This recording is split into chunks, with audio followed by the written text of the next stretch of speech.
Okay, my name is Andrew Reid, born in Albany, Georgia, December 29th, 1942. Okay. And what was your life like growing up in Albany? Well, it was, I guess, a little strange. I lived in the area called CME, in North Albany. It was a white neighborhood.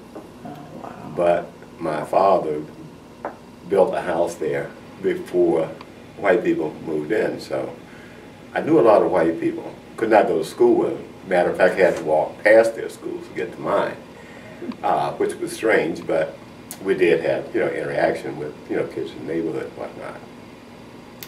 I come from a large family. It's 10 of us, 9 boys, 1 girl. And my father was a Baptist minister.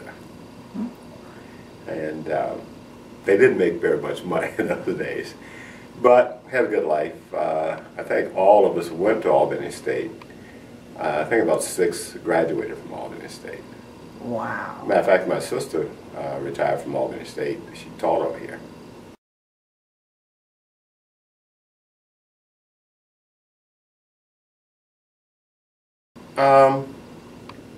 I guess going downtown to the movies. When I was growing up, you had to go and sit in the balcony. White sat downstairs, we sat in the balcony. And the balcony probably had better seats, but they didn't know it. We weren't talking. And I guess, the separate water fountains, not being able, to go to restaurants and be served like everybody else. It was the things that you were denied more than the things that you got. And that made you want more. But growing up in that setting was very interesting, as I look back on it. For instance, when we went to school, we would sing the Negro National Anthem every morning. Not to start singing down with it. And I doubt if anybody today growing up now even heard of it, let alone know words to it. And so where we didn't really exercise a lot of aggressiveness, I guess, we did have pride, and we knew what that song meant. And we recognized the Negro, month, February. What do you call that? Black History. Well, it wasn't Black History It was then. Black History Week, yeah, I think, back then. It wasn't called black then. Negro was a term used in those days. But I think we did get more of a history even then than now. You get bits and pieces, but I don't think it's where it should be. In the books, along with white accomplishments and whatnot, and we did do quite a lot that our people still is not aware of. Because when I was growing up, the school books that we received were pass downs. The white had already used them; their pages missing, covered off, and we never had any new school books. Okay. Okay. So you felt that then. Now, I guess what I'm trying to get to is what led up to you wanting to join in with the other students that would turn into the Albany Civil Rights Movement? Well, things happen. And it sort of builds up after a while. I know my brother, who was at Albany State same time I was. There was a store up on the corner from here. He and some guys went up to purchase some items, and he got jumped by a bunch of white boys, and they broke his jaw and whatnot. He had to go to the hospital. And things like that, then it really comes home. When it happens to somebody else, whether you know them or not, it's not as personal as it happens to a family member.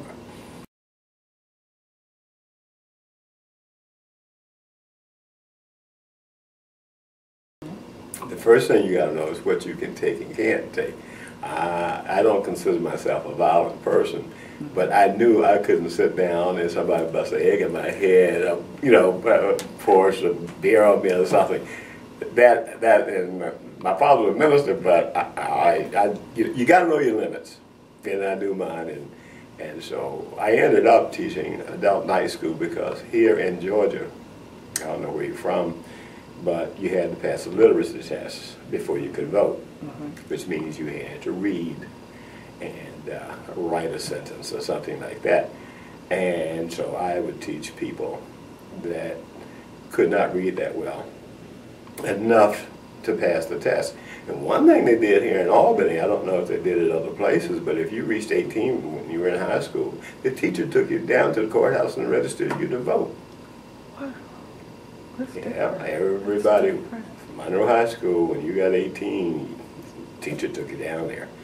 And I thought that was outstanding. Now that you look back on it, because most people don't care if you vote or register or what, but at least then you had the option because you were a registered voter.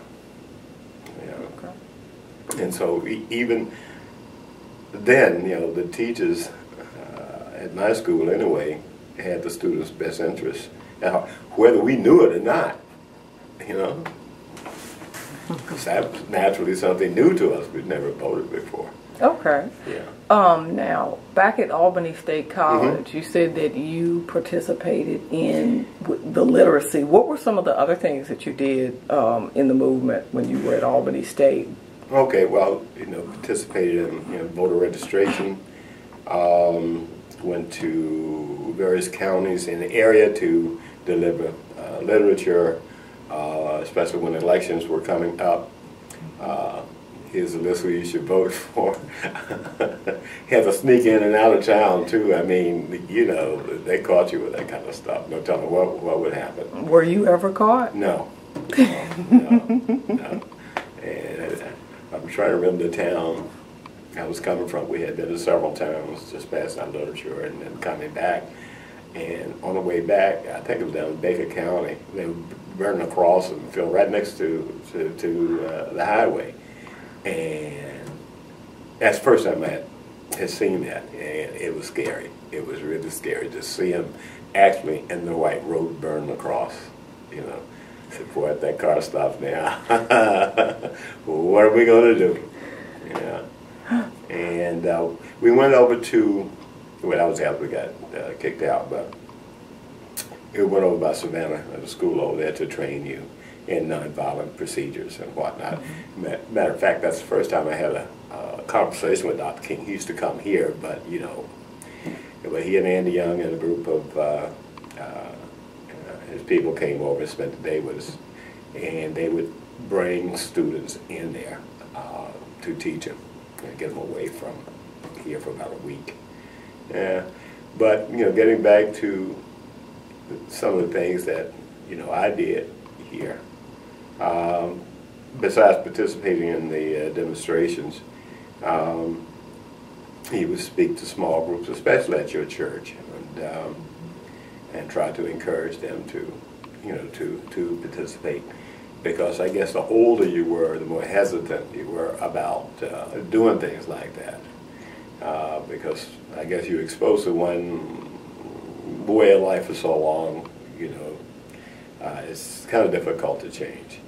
But I think they were very surprised at the participation that the people, not only the students, but the people in town showed when we marched and filled up the jails. I know my mother couldn't find me for about a week. They moved me around. The first time I got arrested, they put me in jail, and then there were so many, and then they had to take people and put them in different places, even the towns around Albany. The first night I spent at the National Guard, they had this big sign up there, "You'll sleep well tonight because your National Guard's waiting." I said, "Boy, give me a break. Here I am here." Oh well. And then they moved me down to Camilla, Georgia, and that's where I stayed. But there was so many, they couldn't keep up with where people were. And my mother was trying to get me out of jail, but they couldn't find me.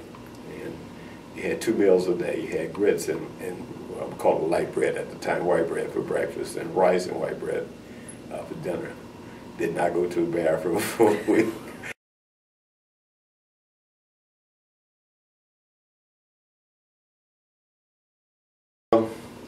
At the time, we were on the quarter system. And I was out of school, the quarter had ended before we went to jail. And when we came back to register to go to jail, I don't know, I don't recall receiving a letter of being officially notified. It could have been when I tried to register that I found out. And so I'm not really sure. But you can never understand that. I was out of school. What I do on my own time, you know. And so without any type of hearing or anything, we were suspended from school. And I think they took our grades from the previous quarter too. And if I'm not mistaken, here again, you know, that's why I said sometimes you need other people to confirm some of the stuff that you think you remember. But I know we went up to Atlanta trying to meet with the board of regents to find out why.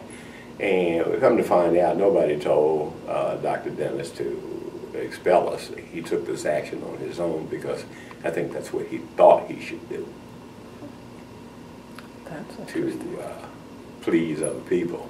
So he just took action on his own. And it was upsetting because here you're trying to do something that you believe in, that you believe is right, and it's going to be better for you know, for everybody.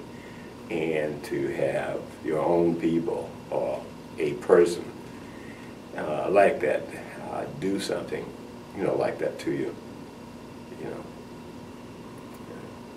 makes you wonder. So after that, you then find out that they won't let you return, period, because there are some people who actually did, you know, apply to the school again, and they were allowed to go ahead and come back. But were you in the group that were permanently removed from? No. Okay. Okay. I did come back. Now, I wasn't there the second quarter. And I don't recall if I got in the third quarter because I did do some work for SNCC, NSCLC.